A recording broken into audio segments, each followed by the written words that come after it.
I have been informed, though, that we are getting a pet so that our daughter can learn how to take care of something. And I was like, well, I'm almost 50. She can take care of me.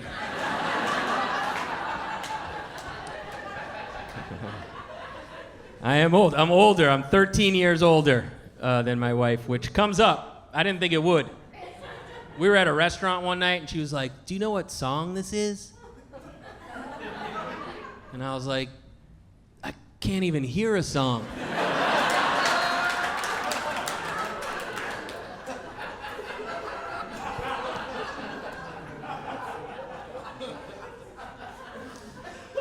I feel before the pandemic, I had a sciatic nerve episode. Yeah, I know. Sounds athletic. Had to buy a heating pad, which is official old people territory. But it is also for 12-year-old girls. I did not grow up with sisters. I did not know this. Now my Amazon suggestions are very confusing. They don't know what to do with me. They're like, maybe you would like a mobility scooter. No, perhaps a spiral owl notebook. Could use that for your period journal, Jonathan.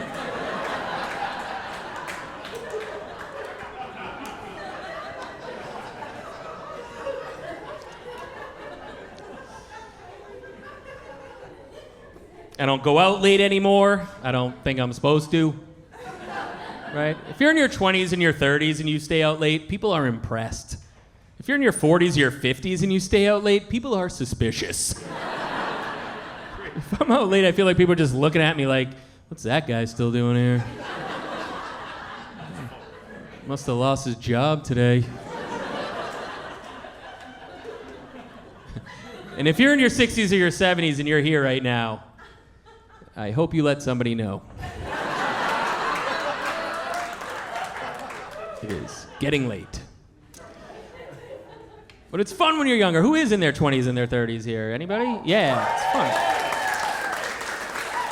I guess I miss it. Yeah, it's fun when you go out. You don't know what's going to happen. You're like, who am I going to meet? Where am I going to end up? Now I need to know exactly where I'm going. I need to know what time I'm going to be home. I don't want to meet anybody. I'm actually working on a system to unmeet some of the people that I do know. It's going to be an app. It's called See Ya.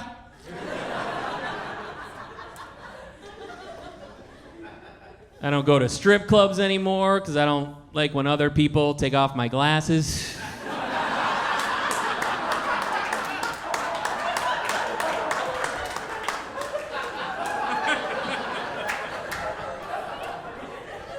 Got to be honest, I did not think you were going to be the demographic for that, but you clapped. You clapped. I know you have glasses, but that did surprise me.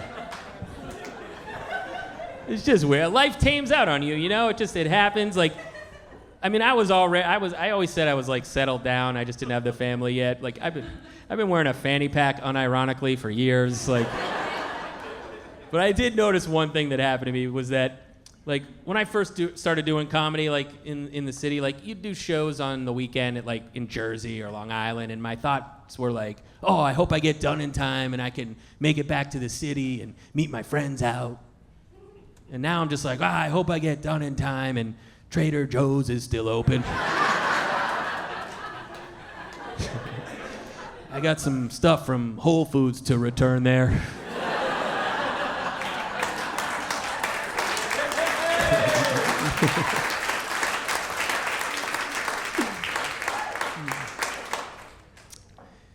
And look, I know I'm not old, but I feel like I'm too old to be the baby dad, like a dad of a baby.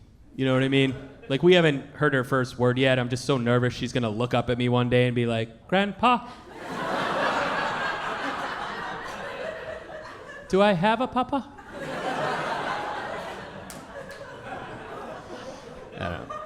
I don't know what her first word is gonna be, but her first full phrase is probably gonna be, Alexa, next song.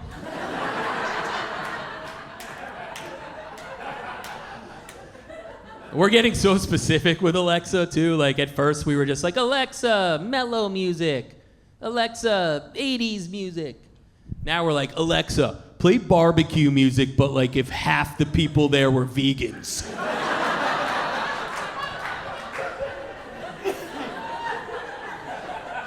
Maroon 5, you nailed it, Alexa.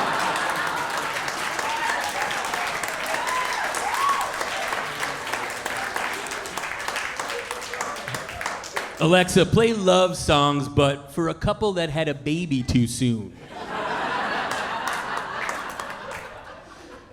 Baby shark doo doo doo doo doo doo, baby shark doo doo doo doo doo. Oh, so she really did turn one last week when we had a little party, and I wrote her a poem.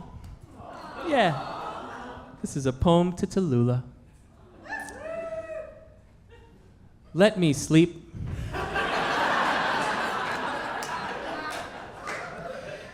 Please let me sleep. We let you sleep. There's so much going on behind the scenes for your sleep. There's a sound machine, blackout shades. I'm not allowed to go to the bathroom. I used to nap every day, sometimes twice. I miss it very much. Sorry I ate all of your yogurt snacks.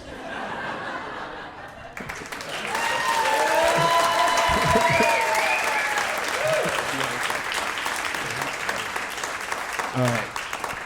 So this is so I just want to be half as good a parent as my parents were. I love my parents; they're the best, and we're going to Cape Cod with them in a little bit, and so I still call my parents. Right? I told you, like I use the phone for them and customer service, I guess. Those are the only people I call these days. But when my parents can't answer, they try to be hip and use the auto reply function, but they don't know what they're doing. So it just makes it more confusing. My dad will be like, I can't talk, I'm in a meeting. And I'm like, you're retired. But you can go into the phones and customize the answers. So that's what I'm gonna do. I'm gonna go into my parents' phones, give them the options they need. All right, this is for my mom's phone. Can't talk, your father got us lost and we're trying to use the map thing. Playing mahjong, call you in 10 minutes on purpose and then 14 more times by accident.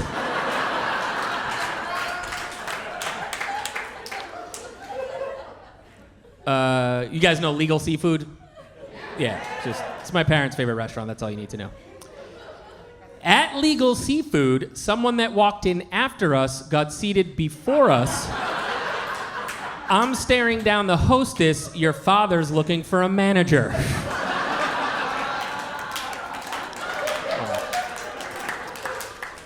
You have not lived until you've seen my mother make a 16-year-old at a podium on summer break cry.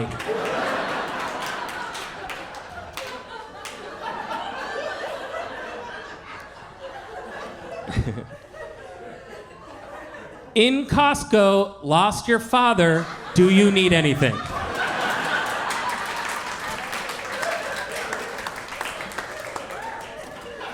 right, this is for my dad's phone now. Can't talk, looking for a bathroom. Can't talk, I'm in the bathroom. This is your mother, your father forgot his phone, he's in the bathroom.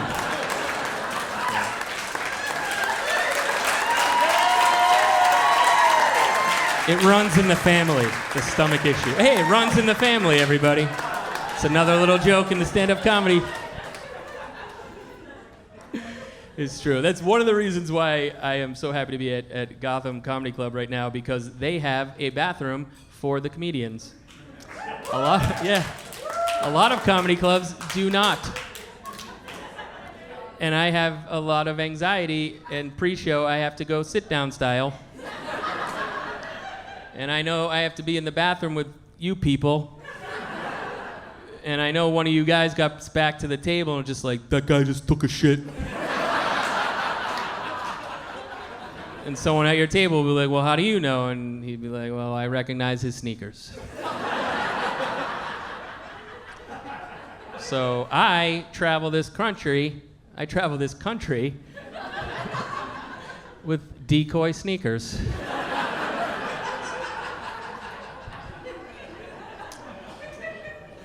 Another comedy pet peeve I have is when people want to tell a comedian a joke after the show. Yeah, I know some of you have one locked and loaded. We don't want to hear it. That's why we leave. It's just always racist for some reason. It's just always so racist. It's just, you know what it's like? It's like going to a nice restaurant and then afterwards being like, where's the chef? I made him a grilled cheese sandwich at home. It's a grilled cheese sandwich that somehow tastes like the N-word.